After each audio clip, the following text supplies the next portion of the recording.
الله أكبر الله أكبر الله أكبر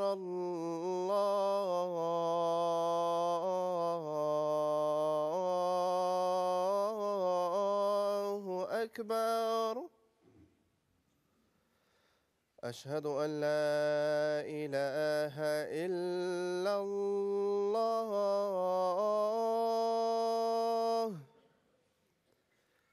أشهد أن لا إله إلا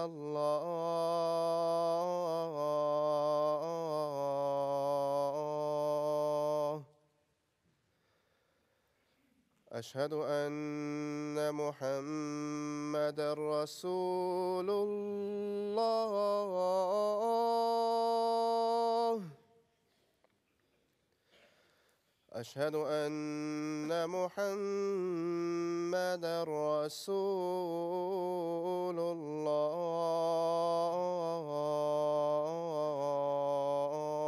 الله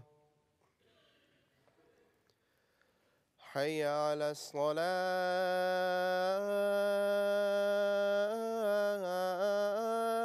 الصلاة حي على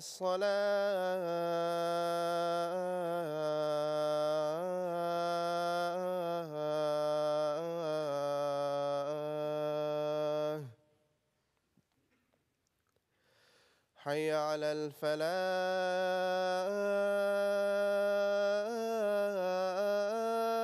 الفلاح حي على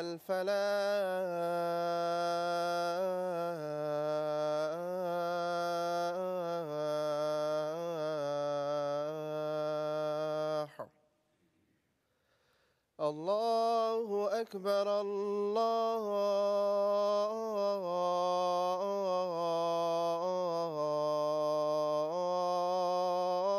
الله أكبر لا إله إلا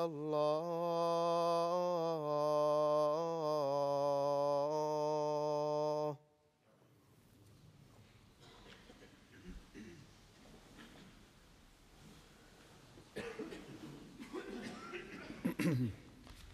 السلام علیکم ورحمۃ اللہ۔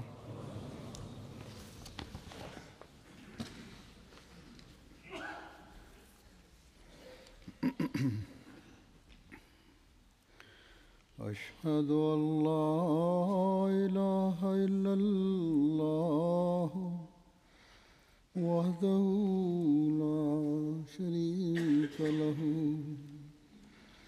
وأشهد أن محمدًا عبده ورسوله أما بعد فأعوذ بالله من الشيطان الرجيم بسم الله الرحمن الرحيم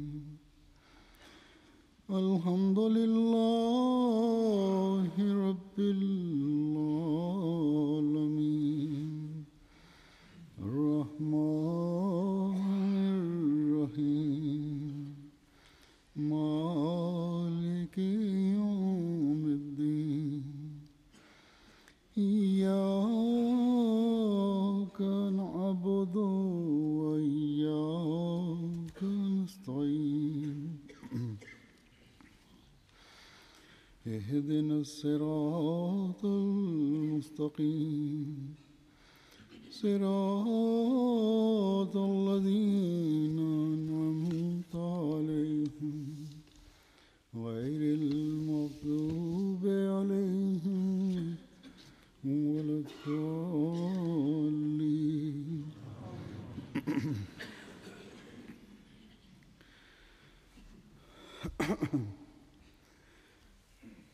آج میں ایک دعا کی طرف توجہ دلانا چاہتا ہوں جس کا تعلق تمام عالم اسلام سے ہے۔ اس وقت مسلمانوں سے ہمدردی کا تقاضا ہے ایک احمدی کو حضرت صلی اللہ علیہ وسلم سے جو محبت ہے اور ہونی چاہیے، اس کا تقاضا ہے کہ جو بھی اپنے آپ کو حضرت صلی اللہ علیہ وسلم کی طرف منسوب کرتے ہوئے کلمہ پڑھتا ہے، جو بھی اپنے آپ کو مسلمان کہتا ہے، جو بھی مسلمان ہونے کی وجہ سے کسی بھی قسم کے نقصان کا نشانہ بنایا جا رہا ہے، یا کسی بھی مسلمان ملک میں کسی بھی طرح کی بے چینی اور لاقانونیت ہے، اس کے لیے ایک احمدی جو حقیقی مسلمان ہے اسے دعا کرنی چاہیے۔ ہم جو اس زمانے کے امام کو ماننے والے ہیں، اس کا سب سے زیادہ یہ فرض بنتا ہے ہمارا کہ مسلمانوں کی ہمدردی میں بڑھ کر اظہار کرنے والے ہوں۔ جب ہم عہد بیت میں عام خلق اللہ کے لیے ہمدردی رکھنے کا عہد کرتے ہیں، تو مسلمانوں کے لیے تو سب سے بڑھ کر اس جذبے کی ضرورت ہے۔ ہمارے پاس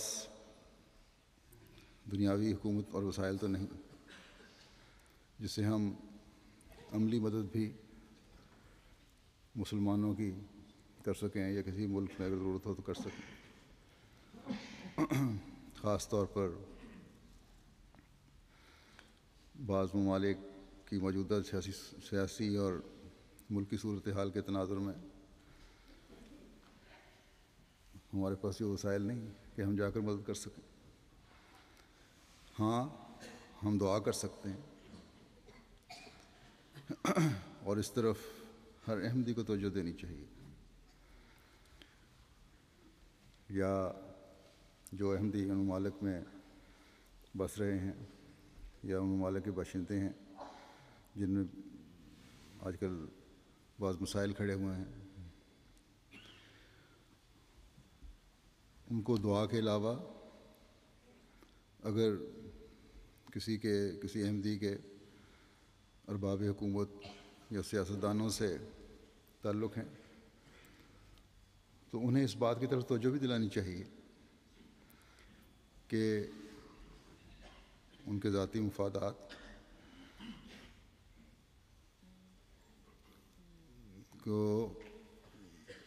کے بجائے ان کو قومی مفادات کو ترجیح دینی چاہیے۔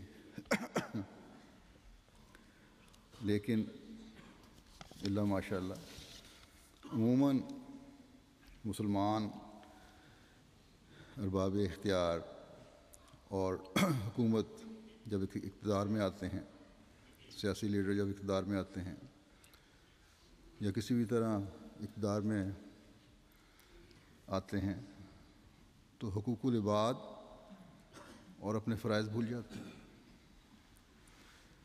اس کی اصل وجہ تو ظاہر ہے تقویٰ کی کمی ہے۔ جس رسول صلی اللہ علیہ وسلم کی طرف منسوب ہوتے ہیں، جس کتاب قرآن کریم پر ایمان لانے اور پڑھنے کا دعویٰ کرتے ہیں، اس کے بنیادی حکم کو بھول جاتے ہیں کہ تمہارے میں اور دوسرے میں مابع الامتیاز تقویٰ ہے۔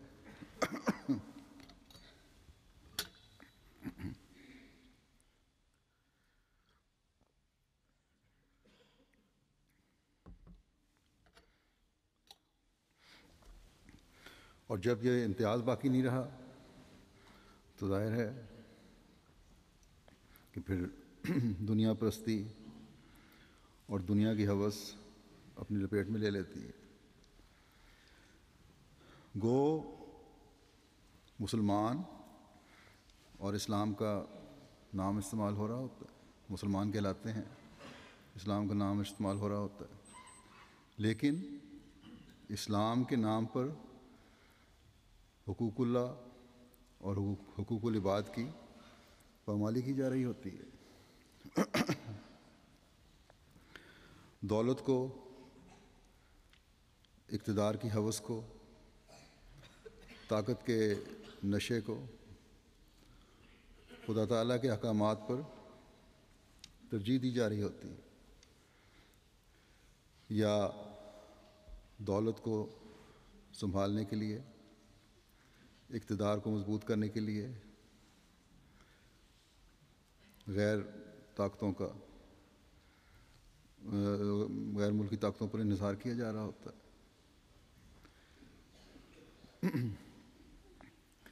غیر طاقتوں کے مفادات کی حفاظت اپنے ہم وطنوں اور مسلم امہ کے مفادات کی حفاظت سے زیادہ ضروری سمجھی جاتی ہے، اور اس کے لیے اگر ضرورت پڑے تو اپنی رعایا پر ظلم سے بھی گریز نہیں کیا جاتا۔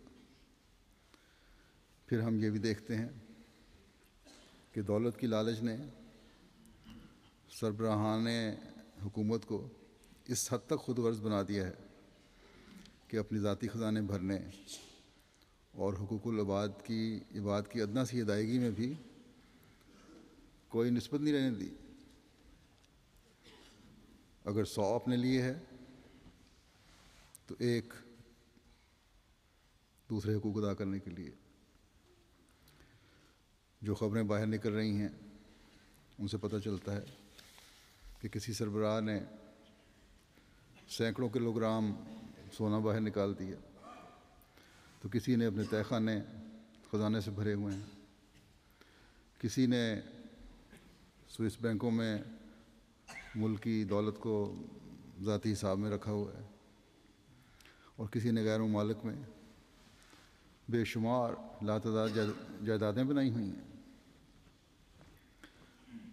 ملک کے عوام روٹی کے لیے ترستے ہیں۔ یہ صرف عرب ملکوں کی بات نہیں ہے، پاکستان ہے، شاید عوام مہنگائی اتنی زیادہ ہو چکی ہے وہاں کہ عام آدمی کو، بہت سارے ایسے عام لوگ ہوں گے جن کو ایک وقت کی روٹی کھانا بھی مشکل ہے، لیکن سربراہ جو ہیں، لیڈر جو ہیں، اپنے محلوں کی سجاوٹوں اور ذاتی استعمال کے لیے قوم کے پیسے سے لاکھوں پاؤنڈ کی شاپنگ کر لیتے ہیں۔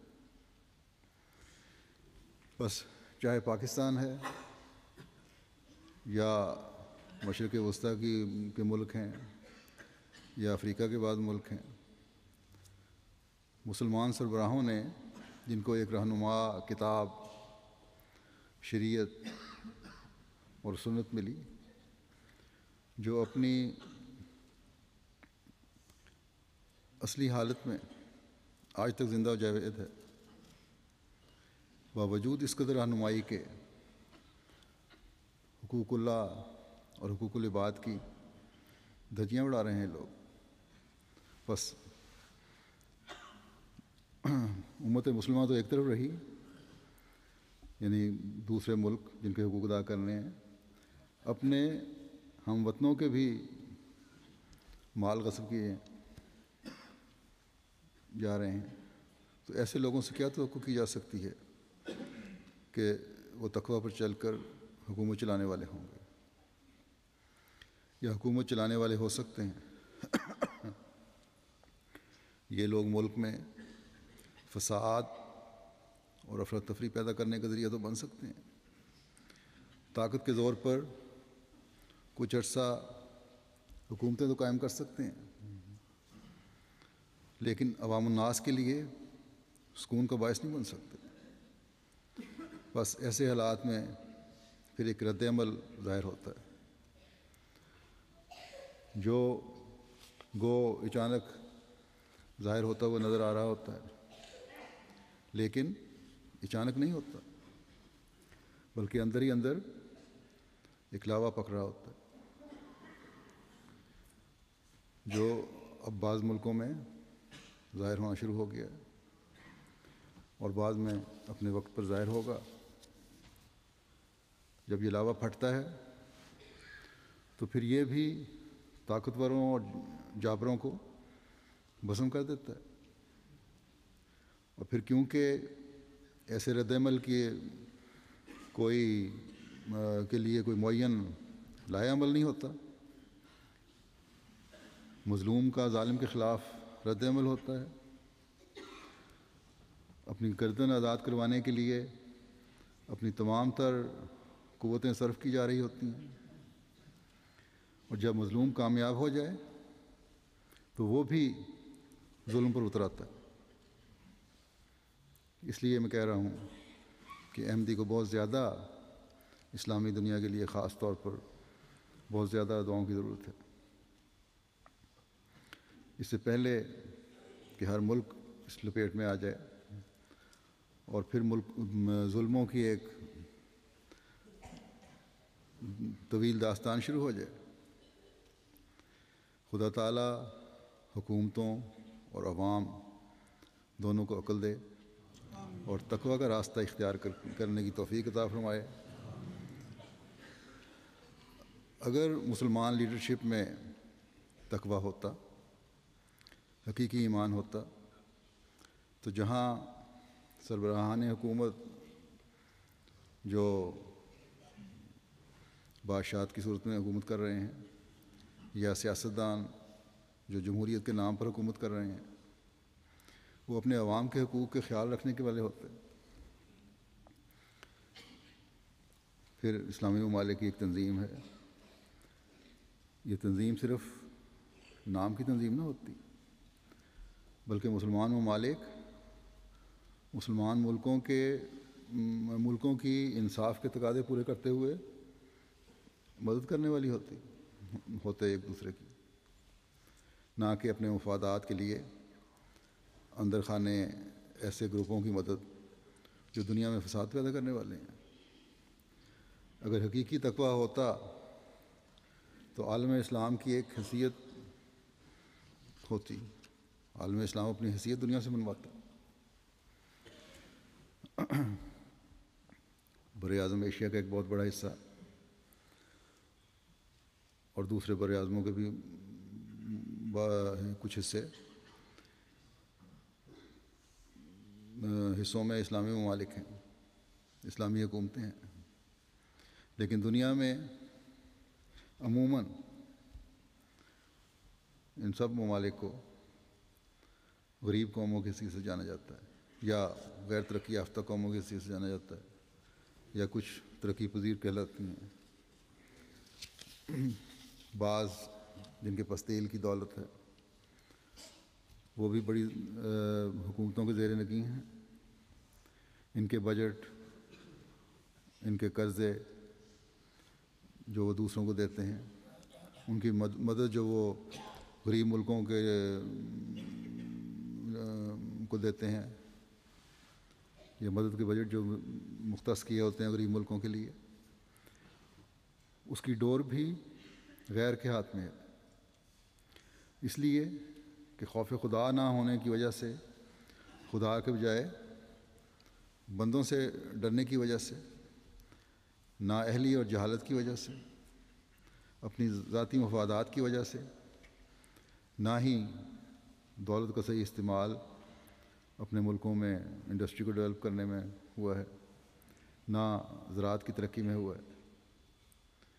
حالانکہ مسلمان ممالک کی دولت مشترکہ مختلف ملکوں کے مختلف موسمی حالات کی وجہ سے مختلف نوع فصلیں پیدا کرنے کی قابل ہے. مختلف قدرتی وسائل کی دولت افرادی اور افرادی قوت سے اور زرخیز ذہن سے دنیا میں ایک انقلاب پیدا کر سکتے ہیں مسلمان ملک. لیکن یہ سب کچھ کیونکہ مفادات اور ترجیحات مختلف ہیں، اس لیے نہیں ہو رہا. آخر کیوں مسلمان ملکوں کے سائنسدان اور موجد اپنی زرخیز ذہن کی قدر ترقی یافتہ ممالک میں جا کر کرواتے ہیں؟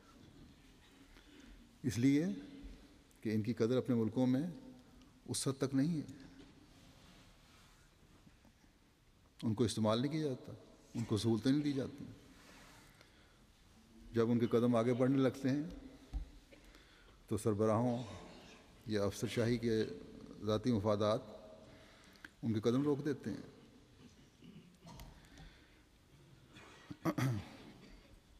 ملائیشیا مثلا مسلمان ملکوں میں بڑا ترقی یافتہ یا ٹیکنالوجی میں کے لحاظ سے آگے بڑھا ہوا سمجھا جاتا ہے، لیکن ترقی یافتہ ممالک اسے بھی ترقی پذیر ممالک میں شمار کرتے ہیں۔ بہرحال یہاں پھر وہی بات آتی ہے کہ تقویٰ کا فقدان ہے، اور اس کے باوجود کہ تقویٰ کوئی نہیں، ہر بات کی تان اسلام کے نام پر ٹوٹتی ہے۔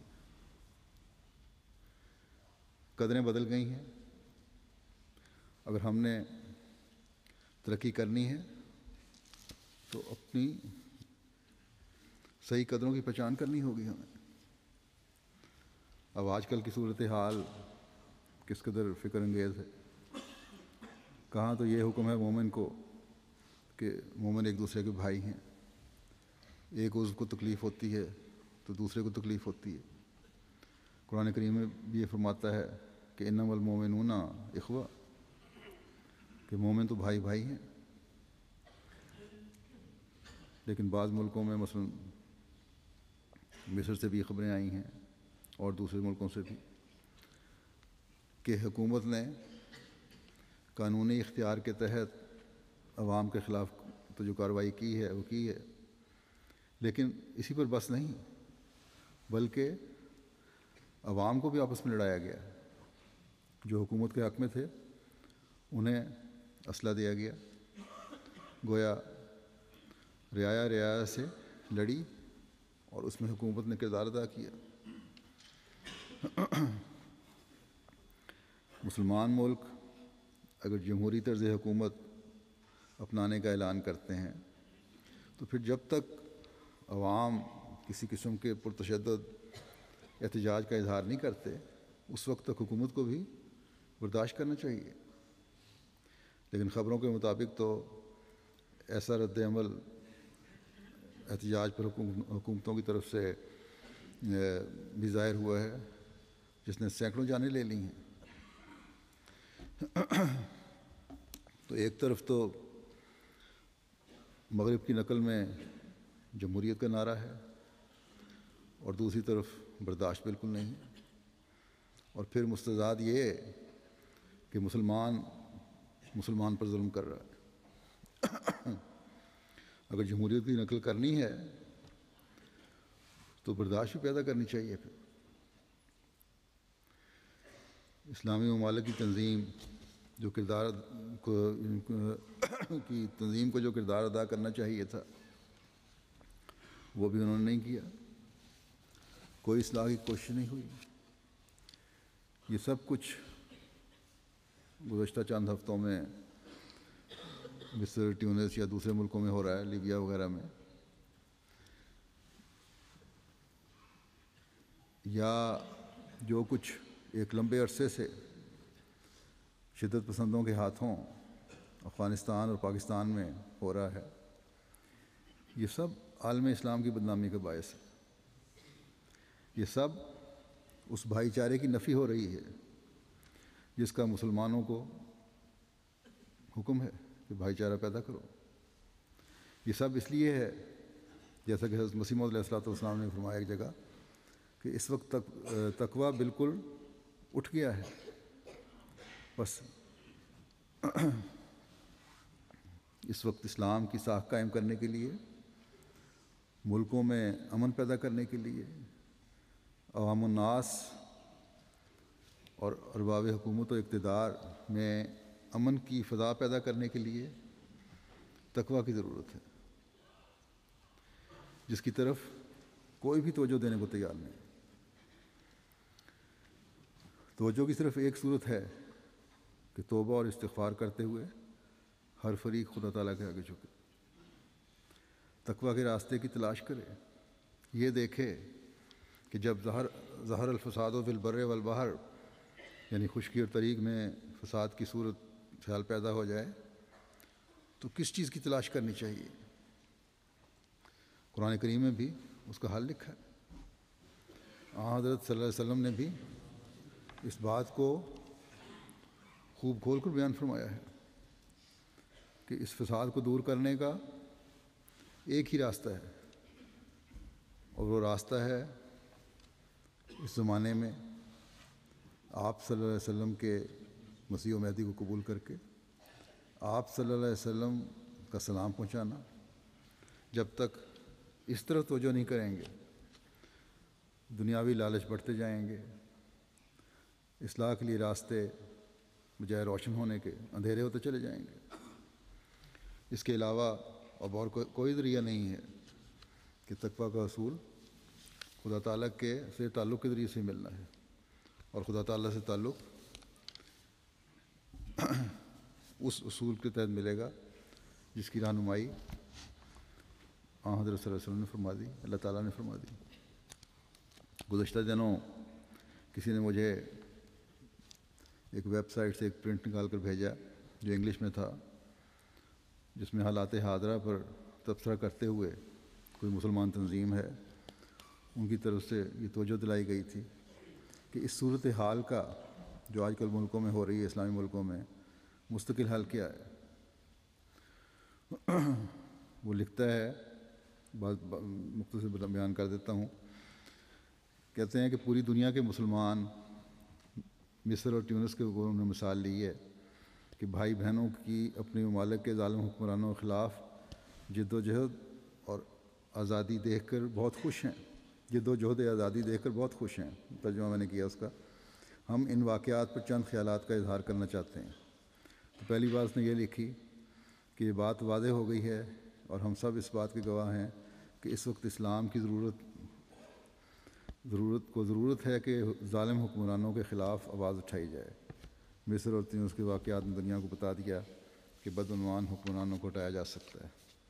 پھر آگے مغربی میڈیا پر تبصرہ کرتے ہوئے لکھتا ہے کہ اسلام کے خلاف ایسی اصطلاحات استعمال کرتا ہے جس سے اسلام ایک خوفناک مذہب کے طور پر دکھائی دیتا ہے۔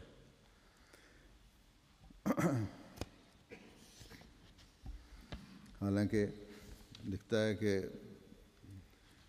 یہ لوگ نظام خلافت کو قبول کرنے کو تیار نہیں، جس سے قرآن و حدیث کے تحت نظام زندگی کا تصور دیا جاتا ہے۔ پھر کہتے ہیں کہ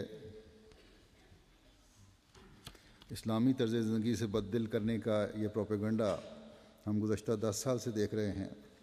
یہ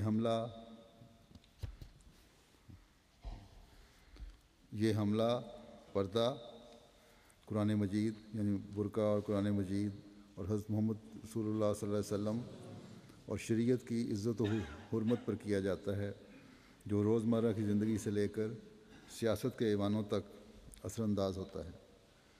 پھر کہتے ہیں کہ اسلامی ریاست میں مقام خلافت یا اسلامی طرز حکومت چونکہ مرکزی کردار کا حامل ہے، اس لیے ہمارے دین کی جان ہے۔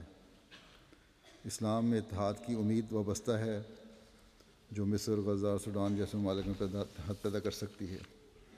پھر کہتا ہے کہ اسلامی طرز حکومت میں صرف خلافت ہی ہے جو حکمرانوں پر کڑی نظر رکھ سکتی ہے۔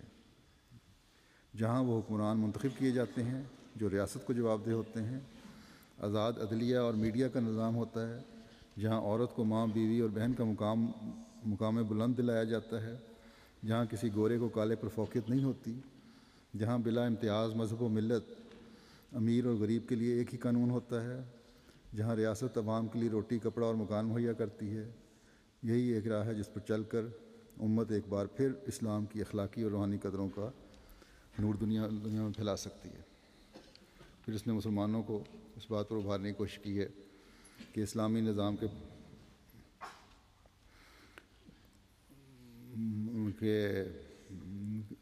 حق میں پروپیگنڈا کریں اور اس کے خلاف جو دنیاوی نظام ہے اس کے خلاف آواز اٹھائیں، خلافت کے قیام کی کوشش کریں، کیونکہ اس کے بغیر مسلم امہ میں اور دنیا میں تبدیلی نہیں آ سکتی۔